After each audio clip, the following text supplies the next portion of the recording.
thousands of times. Okay. All right.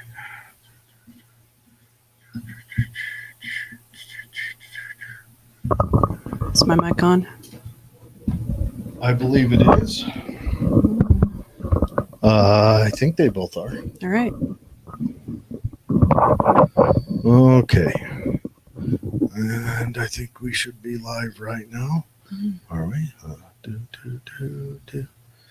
Do, do, do, do, do, do.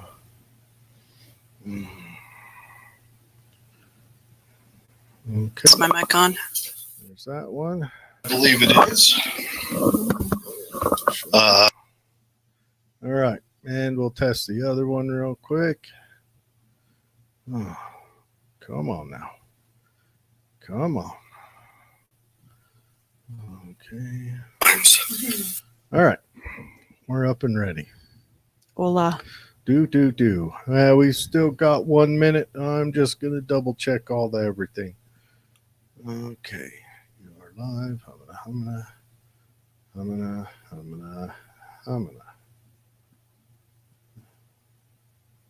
Okay. Welcome to the show. How's everyone doing tonight? Another week in paradise. Yeah. So tonight we've got an abundance of news. Hopefully most of it I like the funny. And also we are going to be talking about some Ghislaine Maxwell. The stuff that come out in the courts on her, and talking about, of course, that'll lead in to, as always, it'll lead into Jeffrey Epstein and some information that's coming out on him. Remember, we don't verify any of this. None of us are traveling to Florida or New York to verify this. All we can do is go off what we hear on or read on other media. Yeah, and I've read through. It's painful, but I've read through the unsealed court documents. So I sent her to school to learn how to read. Yeah, and I would say it's just a lot of back and forth, and it's a ton of discovery and exhibits, and you can find them online if you're so inclined. They were unsealed, so to speak. This latest ruling basically says that in order for Ghislaine to play ball, she needs to name names. We have a list of assumed names, but I think we're a long ways from the public sector of getting like a complete view of all the parties involved. Yeah. Well, no, if ever, and it's interesting as I'm reading this. I'm like, yeah, they're never gonna see any justice for that. It's they're going to name them. Their PR groups are going to step forward and do things in the public vision. The mainstream media is going to support this new and improved persona. And this will all eventually just be a little blip in history. But it's interesting to follow the story. And I'm excited to report she's not enjoying her time in jail. Yeah, I heard a story that she... for all the paperwork, she had one of those like library carts, and she barricaded herself in kind of the office or room they gave her time to study in. Whether she barricaded herself or just left the cart by the door and the guards thought that she barricaded herself, I don't know, but that's the story coming out. That's coming out via a guard, not through any official sources that I know of yet, but maybe. I don't know. Yeah, and perception is everything. They're also saying that she's a shell of the woman she once was. Oh, I can only imagine. But we need to, when we kick this off, we need to start off, I think, talking about her dad. But first, I think we need to go with some news. Yes. All Lots of news. There's never an absence of news. It's a good time. Now, this one kind of In a way, it makes me uncomfortable, but then again, not really. So it's coming out of NPR. It says a deputy mayor is charged with amassing 16 assault weapons and fake FBI IDs. The deputy mayor of Airmont, New York, has been arrested on multiple weapons charges after police discovered an arsenal of illegal guns in his house, including 16 assault weapons and 13 silencers. According to the DA's office, investigators said they also found a stash of fake federal IDs, including FBI credentials. So before you go on, can you define legally what an assault weapon is? Because that term is thrown around so much that the average listener may not know what an assault weapon is versus just a weapon. It's an emotional word. Yes. But is there a legitimate description of an assault weapon? No. I would argue that all weapons are assault weapons. This could be an assault straw if it's used in the proper manner. Well, if you painted it black, it's got to be cool and tactical. And it's pretty silent. But anyway, so the uncomfortable thing for me is he had 16 weapons, and I personally know guys, not me, of course, who have more than that. The silencers part. Now, this is a part of when you live in upstate New York, you become restricted by New York City, or here in Utah, if we were to become restricted by the laws that Salt Lake City or Provo or Ogden need to face. Whereas if they're suffering more violence, then the people out here who aren't have to face those laws, or things like that. Mm-hmm. Funny that he had the credentials, and it makes me wonder if he was planning something, or was it like one of those ones you buy for your Halloween costume? I have a driver's license that says I'm not an earthling, I'm an alien. Yeah. Is that a fake ID? I don't know. And that's the thing. I would like to find out more. But again, in New York, you've got, I don't know. I'm all for, we need to make laws as close to the community they're written and applied as possible. But yeah, 16 assault weapons. I mean, what is an assault weapon? Is that a semi-automatic rifle? Is it a pistol? It's a verb and then a noun. Yeah. But yeah, so up in New York, up in Airmont, New York, I don't know if this is the picture of his assault weapons. I don't know. Well, and the way they spun this by, their official comment is the community is much safer now. It is misleading because he didn't assault anyone with these weapons. So I would argue that it's no safer now than it was before. Owning them doesn't make you unsafe. Yeah, I would say the actions are what makes, I mean, if he uses them in defense, do they become defense weapons? Yeah. Yeah. But we got a story later that may apply. The spin that, the community is much safer now that we have apprehended him, it bothers me because, obviously he hadn't used them. He wasn't threatening to use them. Maybe he was a shady mayor. They caught him because he bought a silencer online. Yeah.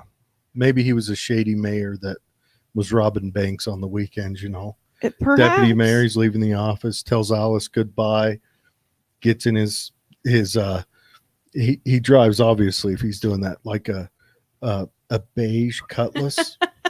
I would say would be the ideal car to rob banks in, a beige Cutlass. And if you can get it so that maybe a fender and a couple doors on the driver's side are replaced with like a different color. Yeah. See, hear me out. I know a guy, not going to mention any names.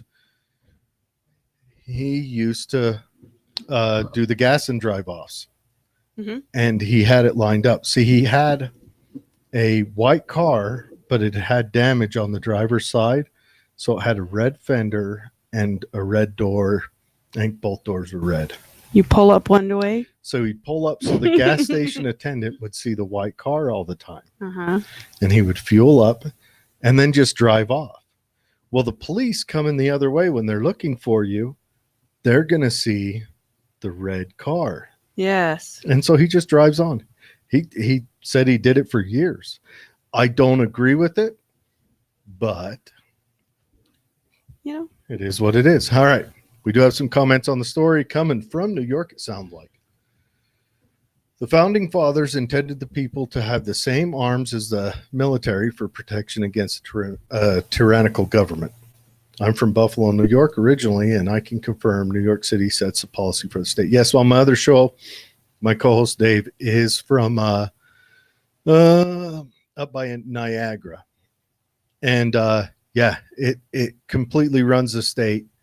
And it's sad. And yes, our founders did set up the Second Amendment so that the populace kept the same arms. I wish they kept to it because, I mean, I don't think I'd ever buy an F-16 because I don't know how to fly. And where would you park it? And how much is gas?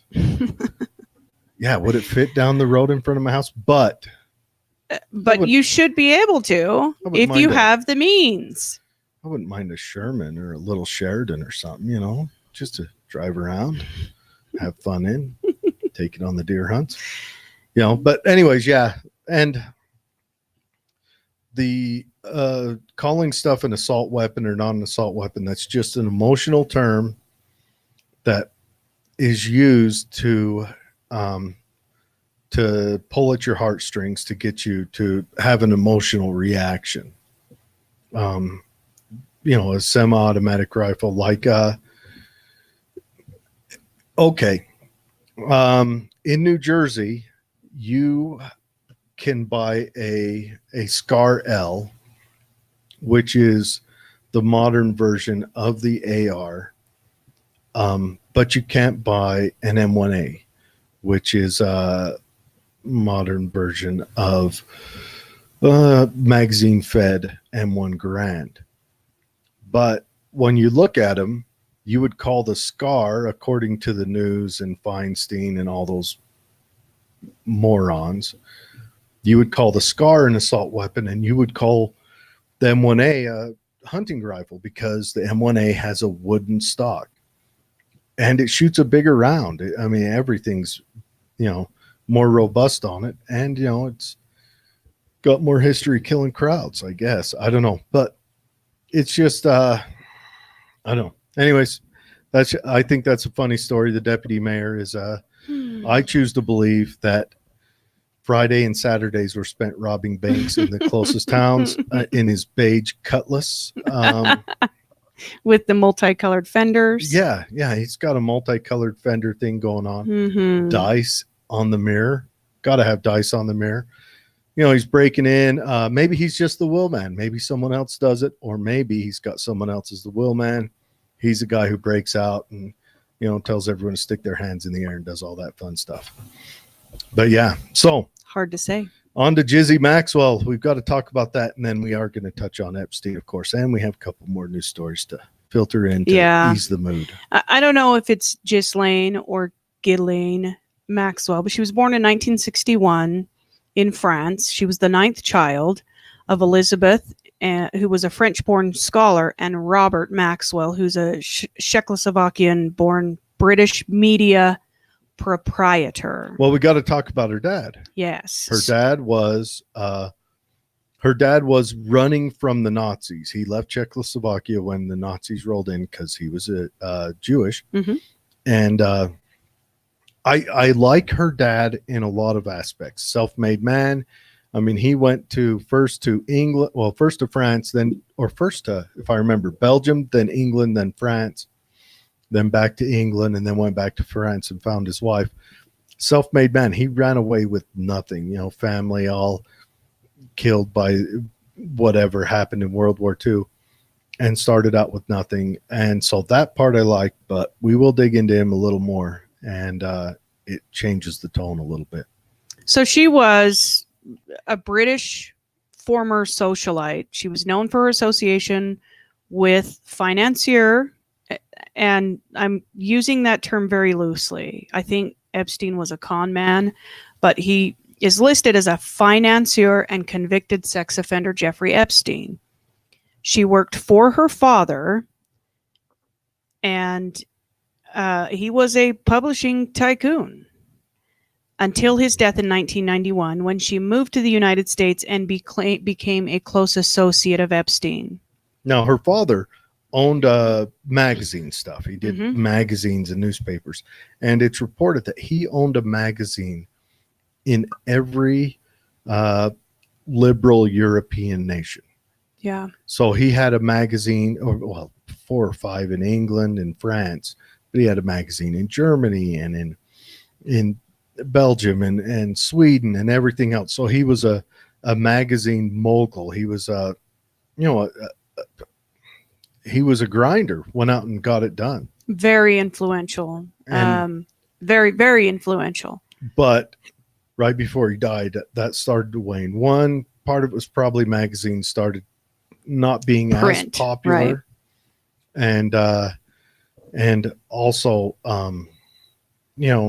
living high on the hog for so long, shady things come out. There are claimed to be ties to Israeli intelligence Mossad. He dies kind of weirdly on his yacht named Jizzy, the Jizzy yacht. Lady Jizzy. Yeah, Lady Ghislaine or Ghislaine, whatever her name is. So his body was found naked in the Atlantic Ocean. He disappeared off the yacht. They found the yacht. Couldn't find his body. Then they found his body naked in the ocean. She also has a couple brothers that kind of took over the family name. And then, and of course, they're coming out now saying, well, he probably just fell off the boat and drowned, But a lot of people are reporting it's a conspiracy that he was an intelligence source for the Israeli intelligence, for the Mossad.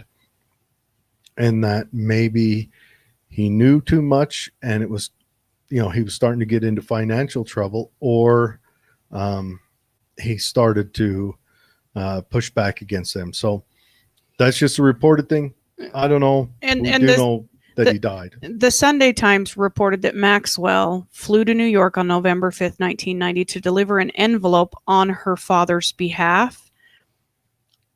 That, unknown to her, was part of a plot initiated by her father to steal $200 million from Berlitz shareholders. So that feeds the conspiracy that he may have had some very influential enemies. So Maxwell officially moves to the United States in 1992. She's a socialite. Her father had gifted her a company in New York doing corporate gifts. I mean, she was raised in an extremely wealthy family, very influential, lots and lots of connections. But she moves to the United States in 1992, right after her father's death. So in 1990, it is reported that her father initiated this theft of $200 million. And this is after his company starts getting into trouble. So it might have been his, golden parachute. Right. So Maxwell was provided with an annual income of £80,000 thanks to a trust fund established by her father. But we want to point this out. Now, Maxwell is used to living the socialite life. Yes. £80,000 annually is not socialite money. No. £80,000 annually is, alimony of a surgeon money. Which should also give you an indication of the dip that her father's money had taken. Because it's likely that had the magazine business still been flourishing, I mean, everything moved so quickly from print to internet that a lot of print companies really struggled. Yeah, and we're seeing that right now. I mean, we can go into that a little later about how our media seems to have lost its mind on all sides. Yeah. So, But she lost this money.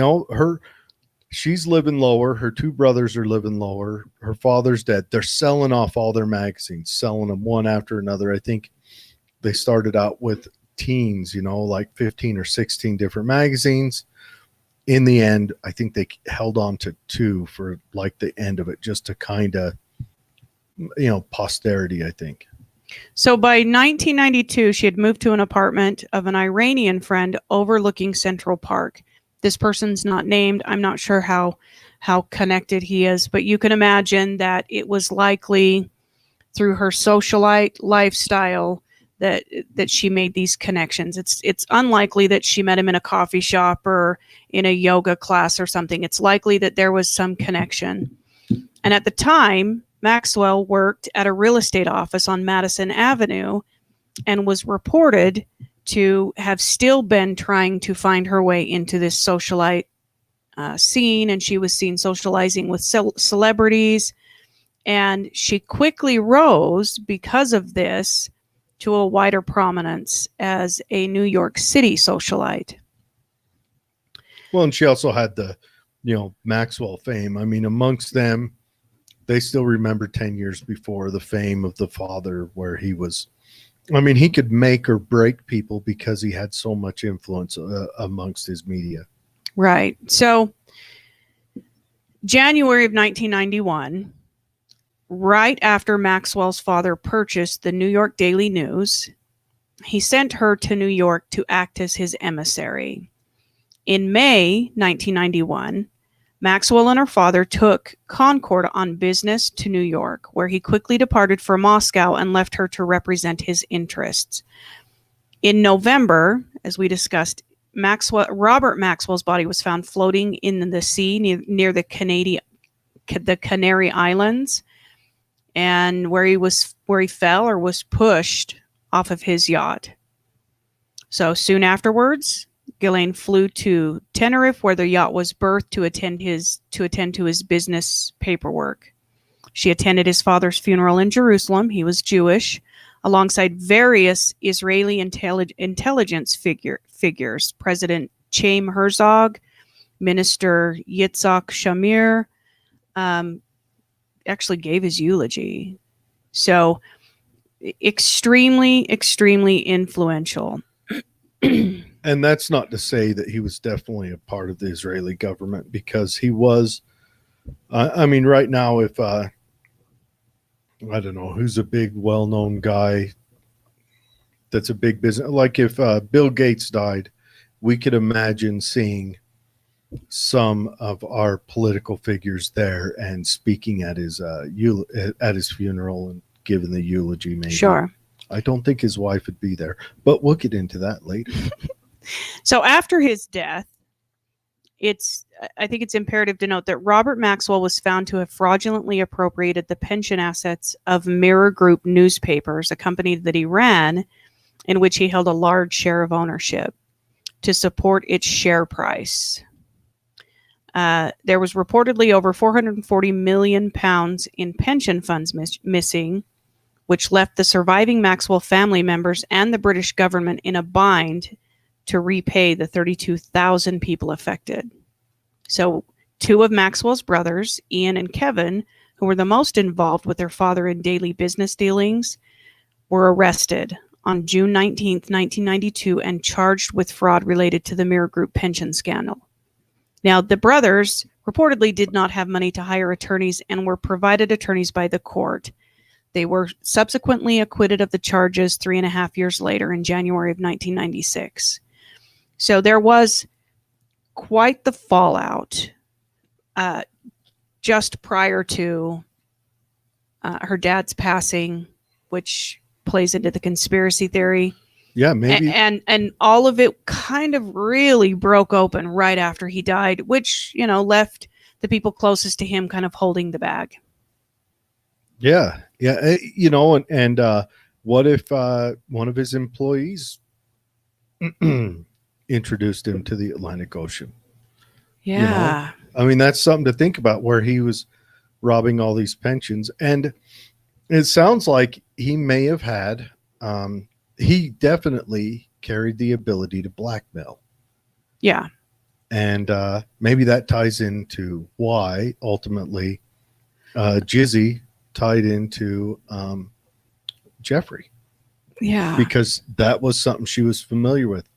She grew up, if she grew up familiar with that lifestyle, then I understand that right now the Jeffrey Epstein all focuses on that he was a pederast. But I think it's more than that. I think he was, this is my personal thoughts for anyone out there who questions. I think he was a blackmailer. I think he carried on blackmail, and I believe that he did it for state entities. That's my personal belief. And I believe that as well, just given that he had no real form of income. He wasn't really good at anything. And he was a math teacher, not a mathematician, but a math teacher. And apparently he was good at math. But his money didn't mesh with the lifestyle. So he had to his attainment of money. Yes. His attainment of money didn't mesh with the growth of his investment firms. Yes. So they seem to grow regardless of wins or losses. They just always seem to grow. And it's not just that, but when Acosta went after him in Florida, but we'll get into that a little bit later. Some new stuff has come out since. Jizzy's court trial is, I think, releasing a lot of this, and there's a lot of names coming out, and I'll bet we're not getting all the names. I'll bet that a lot of names are getting redacted. Yeah, there's actually a website. Ghislaine Maxwell is innocent. I think it's ran by her brothers. Her family really, really backs her up, which is, it's a little disturbing to me, given the the witness testimony and the victim testimony that has been unsealed. You can actually go out and read these testimonies. She is not a person to defend, and her actions are indefensible. Mm-hmm. Yeah. So it is believed that it is during this time in New York City where she's, really kind of building her social circle, that she falls into with Jeffrey Epstein, and Epstein has gone on record, not on record, but there's been lots of things that have been added to the record where he speaks very fondly of Ghislaine. They have this unique relationship where they actually were in I don't know how Epstein has a committed relationship, but he called it a committed relationship. Committed-ish. Yeah. Well, and it seems like they act like a best friend married couple. Yes. But he has different tastes. And Ghislaine Maxwell, she's a lovely lady, humana, or physically, mentally, she's abhorrent. She's a demon. She was a shark. She was a shark, 100%. Yeah, and so was she. She is a shark, yes. But it seems like she kind of became a dating manager for him, or this is just the reports coming out. But kind of she would arrange the situation. She was the madam. And maybe she, in certain times, was a part of it. Yes. So the witness testimony that has been unsealed,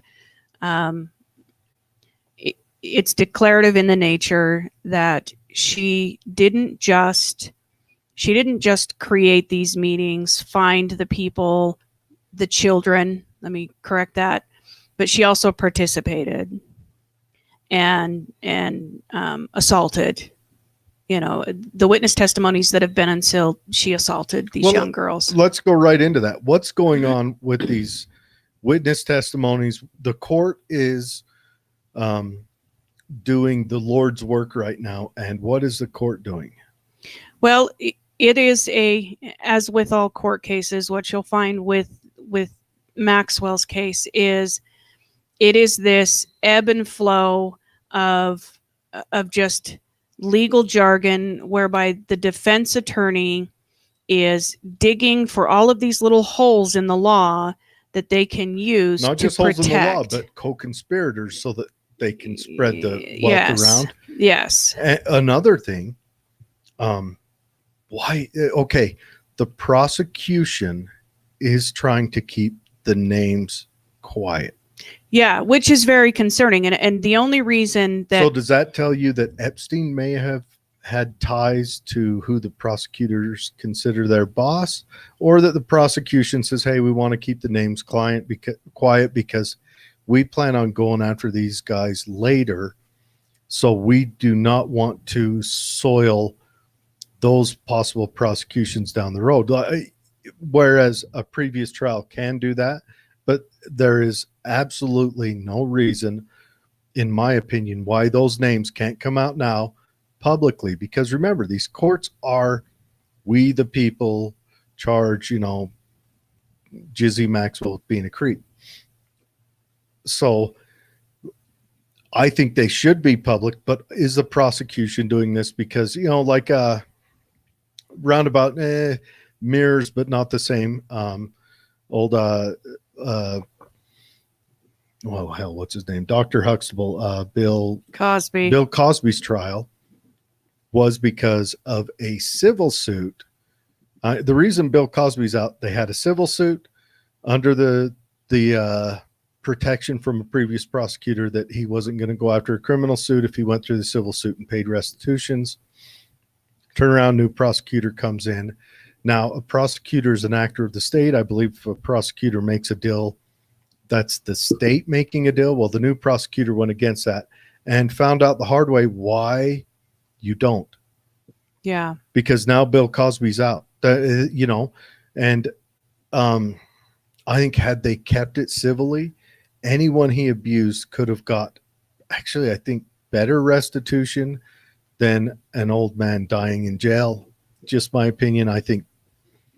Yeah, and where the release of names is concerned, I always like to assume positive intent. There is so much criminal liability within these really influential social circles that it is likely that someone is being protected. But if I were a victim and the prosecutor were to come to me and say, listen, if we name this guy, if we name these guys, you have to understand that it may hinder our ability to effectively charge them for this crime. I would want their names to remain sealed until that whole process, which we all know this is going to be years. I think this is the funny thing is I think this will just get more popular as time goes on. I think in 100 years, you'll be reading case studies on this. Yeah. Just like you do with Jack the Ripper now. Well, and there's so many missed steps, and so as there is, because humans are involved. Just leave it up to us to go mess it up. But there were so many missteps to protecting. I mean, Jeffrey Epstein went to jail once before. Mm-hmm. It was... Yeah, let's dig into that real quick. A complete circus. So, Jeffrey Epstein in, what was it, 2003, was it? I can't remember. I can't remember either. But anyways, Acosta was the the federal attorney, the federal district attorney for the Florida area.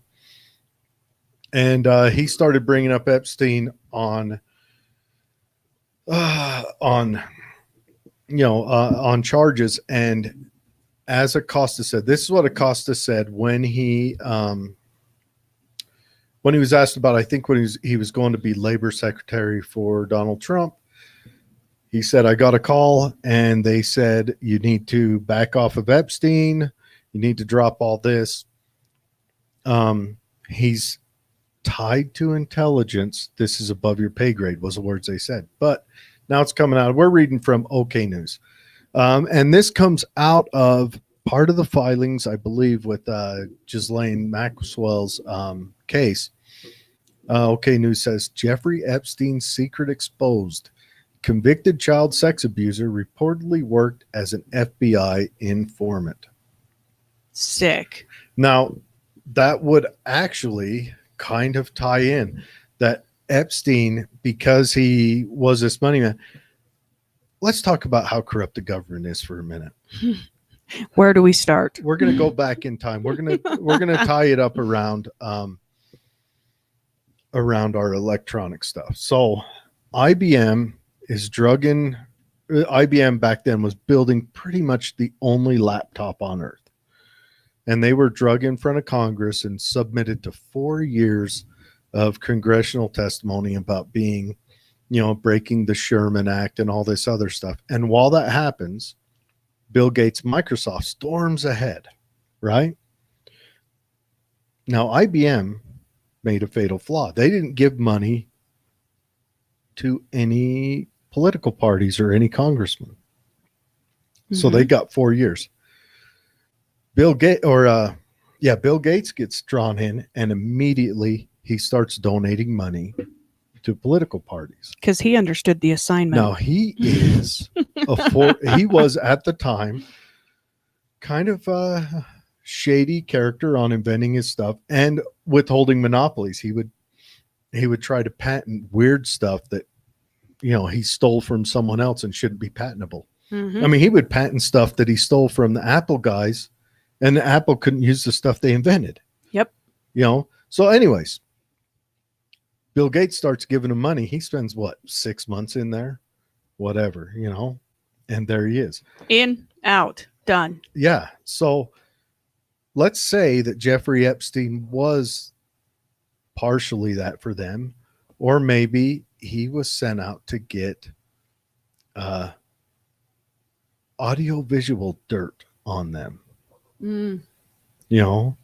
To blackmail him, and maybe part of that was blackmailing for his own private needs, and part of that might have been blackmailing for the feds. But he doubled. That's scary territory, because if you teach someone who to blackmail, how to do it, and then this person has these proclivities to just being a dirtbag, they're going to use that in their personal life. Yeah. And maybe he was already doing this just on a smaller level, and the FBI doing this and defending him made it so that it got bigger. But so his first stint in jail, let's talk about that. Yeah. So we're going to just shoot off the memory. So he's down in Florida. A convicted sex offender is allowed by the sheriff to open up his own office. Yep. To hire his own security, his own prison guards. To and it has come out that at that office that he opened up, he had young ladies visiting there. Yep. Under the nose of these deputies. And how he got that was he threw money at the sheriff and at the county. Yeah. And he was able to leave. He was able to leave his jail cell and go about his business affairs and come back and check back in, basically come and go as he pleased. Mm-hmm. And it was found later that during his jail sentence, he was actually assaulting victims. Yeah. Yeah. They were feeding him people or allowing people to be fed to him. Right. Now we do have a comment on here. What about Joe says, Prince what Joe? About No Sweat Andrew? Yeah, you're right. Prince Andrew is one of the named people on this. And, not to disparage your royal family, but come on, royal family. You had that, what was that creepy radio host name that... I can't remember his name, but I know who you're talking about. He would go and molest children, and he had seems like he had a fetish for morgues, and he would do weird crap in morgues. Yeah, you're right. I mean, I fully believe Prince Andrew in on it. 100%. And it sounds like the U.S. court system is probably going to try to drag him in if anything, just to rub the nose. maybe. Yeah. Maybe. And I think they should. There's your issue with monarchy. I mean, what was that Lady Balfour or whatever, Belfry, that would kill all her servants and bathe in their blood? Granted, that's in the 16th century, but and we need to remember where Ghislaine is concerned, where Jizzy is concerned. She was not just a socialite as some were. She was a trained helicopter pilot. She was captaining submarines. She was a lady of intrigue. Yeah. Why are we missing out on the James Bond angle here? Yes. Jeez, this lady, they could make it like an action movie about her. Yeah. I mean, she would be the bad guy action movie heroist, but I mean, seriously, this is the stuff of future movies. Soap operas, action shows. Yeah. Joe says the royal family have been murdering and abusing people for centuries. Yeah, they have. I would say their biggest abuse of people is what they do to their own subjects, where, well, right now, I mean, the queen she can come out and tell them, hey, we need to have a little bit of freedom here. We don't need to lock down and be so rampant. Of course, Great Britain isn't doing anything near what the other crown subject land is, and that's Australia. That's why don't disarm people. Second Amendment. Yep. That it won't happen Do here. not give up your arms. Yeah, that's why that deputy mayor subject is so close to home, because I obviously don't have any assault weapons because I took them boating last week, but I do know people that do, close friends and family of mine, do have these things. Yeah. So another comment was brought up: helicopters and submarines for transporting what? That is the James Bond approach to this. Why? Well, if you look through some of the names that's on this docket of who hung out on Pedo Island. What can we call it? The Jeffy Archipelago. Anyway, so you've got some names on here. Now, the first one that I want to mention is Marina Abramovic, and if you don't know her story, she's the one who does the spirit cooking. She is a twisted individual. Yeah, she has like stories about how to serve people. Yeah. And I remember her. Then of course we've got Anthony Weiner, the Anthony Weiner hold my shock laptop. Yeah. Or Anthony Weiner sending pictures of his namesake to underage girls while he's, Podestas, both of them. Steven Spielberg. Yeah, Steven Spielberg, and some of these are, it sounds like they brought whatever you wanted to you. Do you want a boy, a girl, a dinner, right, cocaine, whatever. Right. And we also have to preface this by saying that there were people in nearby islands that knew there was shady stuff going on Pedo Island. They knew it, and they've been interviewed, and they said, "Oh yeah, we saw it coming and going. This is a well-known thing." So I don't want to extend any type of levity to the people who went to this island, because I believe wholeheartedly that if they didn't participate, they knew what was happening on this island. It was well known enough in all of these really elite social